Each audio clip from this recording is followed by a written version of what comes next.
General Manager, Senior Vice President, Kara Sprague! Thanks, Pete, and thanks, everybody. Welcome to our closing session.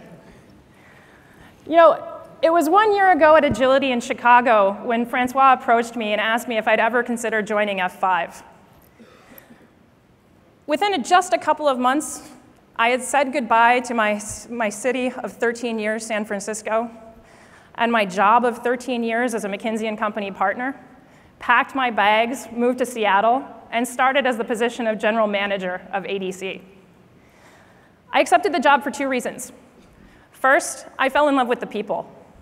They're committed to doing the right thing, hardworking, down to earth, and deeply technical. In other words, they were my kind of crew. And secondly, I'd found myself deeply invested in the company and its vision for the future, more so than any other client I'd served in my 13 years as a consultant. Now, if anybody out there in the crowd is a current or a recovering consultant, I think you can relate. Some clients you simply can't wait to get rid of. You know who you are. And there's other clients that just make you yearn for more. You want more to be a part of the action, beyond just developing the strategy or planning the implementation. You want to get into the driver's seat. That's how I felt about F5 last summer, and that's how I still feel about F5 today. In fact, even more strongly. And let me tell you why. As a strategy consultant working with F5, I would get chills whenever customers would tell me about how much they valued and trusted F5. That you, as the custodians of the most mission-critical applications, the stakes are so high that you feel personally connected to the F5 support team, your F5 account team, F5 partners. This is a world underscored by fear and accountability, where many of you rely on F5 to keep you out of the headlines. Is that familiar to anyone? That trust is more precious now than ever before. As more and more of you embark on digital transformations, you're recognizing that your applications are quickly becoming some of the most important and precious value assets in your corporation, and also a critical source of business risk. Here at F5, we considered our #1 job to enhance and secure your application capital.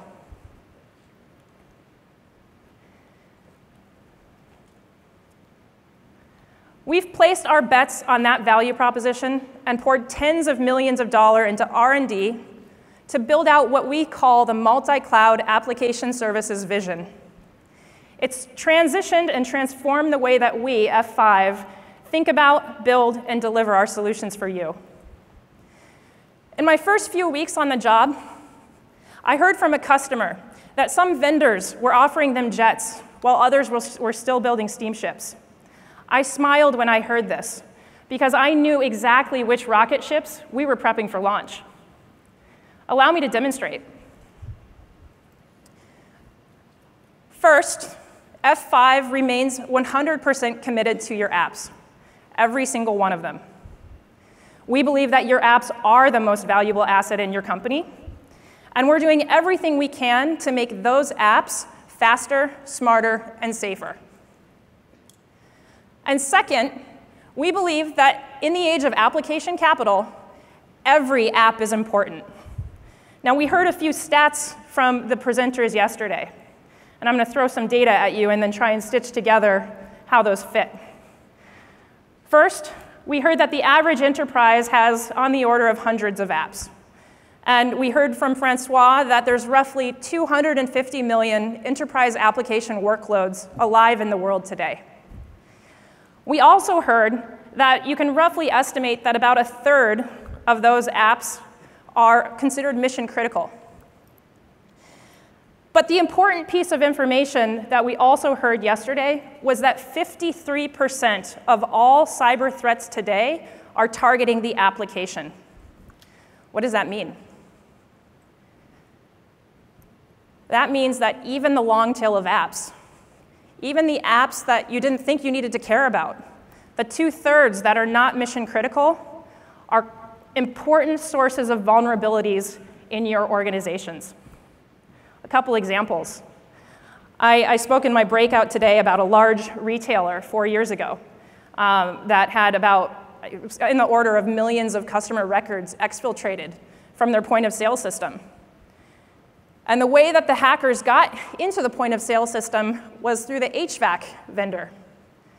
And the HVAC vendor had access to the network because their HVAC systems were tied onto the network because there were applications there that were basically monitoring the environmental health of the different stores. Would the HVAC application be considered mission critical? Another example, because we had some debate on whether or not that one was mission critical. A casino operator. Casino operator a couple of years ago loses their high roller database. And the way that the hackers got to the high roller database was actually through the digital thermometer in the lobby aquarium. Now, it was really difficult for the folks earlier this morning to make the argument that that was mission critical. Somebody made an appeal for the fish, but it was summarily dismissed. But the point here is that even those applications that are not mission critical, the ones in the long tail, they need protection too. A second point is that the current measures that we have to secure our applications, even the ones that we're applying to our most mission-critical applications, are still not 100% effective. And I think we all know that. Nobody's dreaming, and you actually won't ever find a 100% effective solution. But I want to remind everybody of another example that we've seen in just the past year, in which somebody's, a leader in application capital, had their most important, most mission-critical application put to malicious use. Who am I talking about? Facebook, right? It's a company valued over $500 billion. Francois talked about yesterday how if you do the math, that $500 billion is roughly the value of their main application. And they lost $120 billion in one day on the market, in large part due to the lack of protection for that application and the data that it housed. My point here is that every application needs a set of application services. I'm not going to try to convince you that every application needs the same kind of application services, but application services are relevant to them all, and you can't leave any behind. And inside the walls of F5, we call this commitment every app, anywhere. That's our true north. And we're not going to stop until we can provide protection and enhancement for every application, regardless of where it's housed. What does that mean for our products? Well, it does mean that we see there will always be a role for hardware to support your applications. We're going to continue to deliver the biggest, baddest, fastest, most awesomest ADC and standalone security systems in the industry to keep your apps in the data center safe and secure. That's our bread and butter, that is our heritage, and it's not something that we're going to give up. And you've told us that you rely on us there, and you want us to continue serving your applications, so we have no intention of abandoning them. In fact, if anybody saw some sessions on automation and orchestration, we're doing a lot of really exciting work in that space to redefine the operational model for hardware by bringing automation to the party. But we are crystal clear that your apps, I'm talking about the ones you manage, the ones you know about, or worse, the applications you only suspect exist, those apps are moving out into the cloud. And you've told us that we need to be there for those too. Already, we have bring your own license and marketplace offers on AWS, Azure, Google Cloud, and Google Cloud for our virtual edition. And we're also fully integrating with cloud-native services through solutions like our cloud solution templates and service discovery. In addition, we're also integrating fully into DevOps methodology to make it easier for developers to attach those services into those applications. And we're doing that through things like our AS3 and our abstraction layers and our more flexible licensing models. And that's all so that you can more fully leverage the big IP platform that you're very familiar with and also get advantage of the power of the cloud. So that brings us to Big IP Cloud Edition. And Big IP Cloud Edition holds a special place in my heart because that's the first offer that ADC brought to market while I was the GM. So it'll always be my favorite in terms of the first one out. And this one was released a couple of months ago in May. Big IP Cloud Edition enables you to deploy and manage application services both on-prem and across different public clouds. And it represents the next version of two things. It's the next version of our Big IP Virtual Edition and the next version of our Big IQ centralized management platform. So I'll talk about each. On the Virtual Edition, what we heard from you loud and clear is you wanted a lighter weight, more consumable, more easy to use, more software-like software ADC. And that's exactly what we're delivering here. So our Virtual Edition that's shipped as part of our Cloud Edition is roughly half the image size and spins up in half the time. We put it on a massive diet. We've also added per-app licensing to that, such that you can offer isolation of your services. I had an interesting conversation this morning with the Dev Central team, and we were talking about how they were partitioning LTM devices such that they could offer isolation of those services. And we discussed whether or not per-app was probably a more elegant solution for that, and I think we generally agreed. And there's a number of use cases you can imagine for the per-app Virtual Edition. I encourage you all to give it a shot. Per-app licensing comes for LTM and advanced WAF. And then the second component of Big IP Cloud Edition is Big IQ. And Big IQ 6.0 is really exciting, and it is not your father's Big IQ. I encourage everybody to go check out a demo if you haven't seen it yet. What's so special about it? A few things. So one, it has enhanced per-application visibility and management. And it offers self-service to your DevOps and app dev teams so that they have their own view of what's going on with their applications and no longer have to be filing tickets with the NetOps teams in order to get an understanding of what's going on. In many cases, they'll be able to diagnose and even take action themselves to remediate problems. That saves them time, and that saves time for our network ops personnel. Another really exciting thing in Big IQ 6.0 and beyond is the autoscale. And autoscale, and what that does is basically you can set a threshold on things like CPU or bandwidth or throughput, and it will automatically scale out the virtual editions in order to meet that demand and then scale back in as needed. Now, when combined with our flexible licensing model, that's very, very compelling. And for an additional layer of security for your apps, whether it's in the cloud or those apps are on-premise, we have Silverline. Now, Silverline is a cloud-based, fully managed security service. And it protects against application attacks ranging from DDoS to the OWASP top 10, malicious bots, and more. And the proposition around Silverline is really about reducing the burden on your already oversubscribed security teams.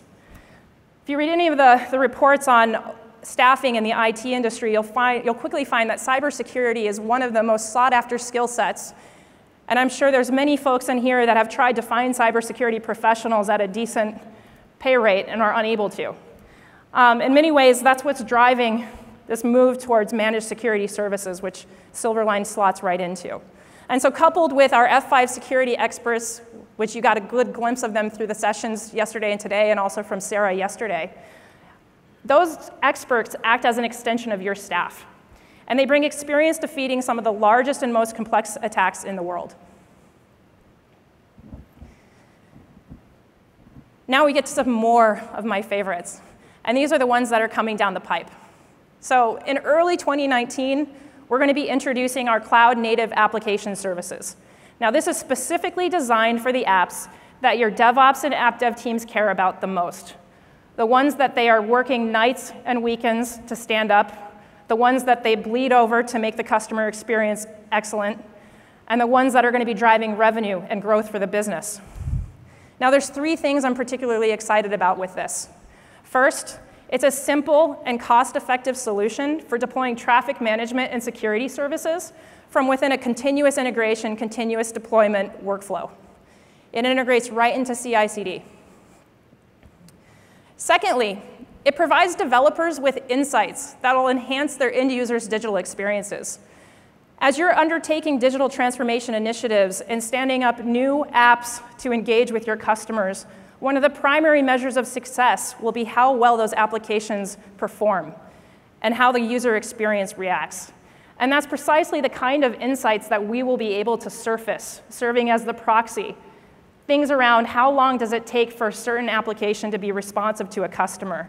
What if one component is running slow and the other components are working fine? Where is the bottleneck? How do I diagnose that? That is gold in terms of insights for developers that we'll be able to provide. And then the third thing that I'm really excited about is that this will offer the lowest TCO per megabyte of throughput that we have available. And that's because it's in a very lightweight image size, architected such that components individually scale, and so that you're able to very cost-effectively provide a lightweight solution that doesn't break your bank and also meets the needs of simplicity for your dev teams. So as your enterprise stands up more and more workloads in the public cloud, F5 will be there. Also in early 2019, we're going to be introducing the first SaaS application services from F5. This is going to be 100% self-service and a fully managed solution operated by F5. And it's going to not require you to deploy or manage any software. So what I've been speaking to up till now, we spoke about hardware, we spoke about some packaged software offerings, the cloud-native application services as a subscription software. What we're talking about now is truly SaaS and consumed as SaaS. And the goal is that global availability and scalability is automatic, eliminating the need for you to perform your own management and maintenance on that software. In addition, we'll be providing detailed analytics on the app usage, the consumption, and configuration, and all of these items will be readily accessible through a set of APIs. And then last but not least, I want to talk about what we're doing in the land of containers, specifically what we're doing for container environments. So also launching in 2019 are our F5 class application services for container environments. So we know that your teams are shifting from monolithic to microservice architectures. We have many customer requests that ask us about how do we deploy a similar level of capability in a containerized environment. And while container orchestration tools like Kubernetes have solved microservice build and deploy issues, there's several runtime challenges that remain unsolved. Challenges such as getting observability or security and control. These are the precise items that many of our customers look to us to provide in our big IP offering. And so Aspen Mesh will be our new F5 incubation. It provides a fully supported service mesh that will make it easy to manage the complexity of a microservices orchestration and architecture. And it's going to be built, or is built already, on the open source project Istio, which is backed also by IBM, Google, and Lyft. This will provide a very reliable distribution of Istio to our enterprise customers. It's a very exciting development, and I hope you guys had a chance to see that either in their booth or through some of the breakouts. So this whole portfolio of solutions, all of them, from our appliances and our Viprion to Big IP Virtual Edition, Big IP Cloud Edition, Silverline, all the way to the new ones that are coming in 2019, Cloud Native Application Services sold as subscription software, our F5 SaaS offering, and Aspen Mesh. All of these make up the most comprehensive portfolio of application services offerings available anywhere. And they're also all available with flexible licensing and consumption models that will accommodate your business needs. Coupled with our world-class services organization, F5 not only has the technology here, but we also have the operational maturity and the experience to keep those applications running and keep you guys out of jail and out of the headlines. And it's the only portfolio of application services capabilities worthy of the application capital that each of you are amassing. Thanks for being part of the journey.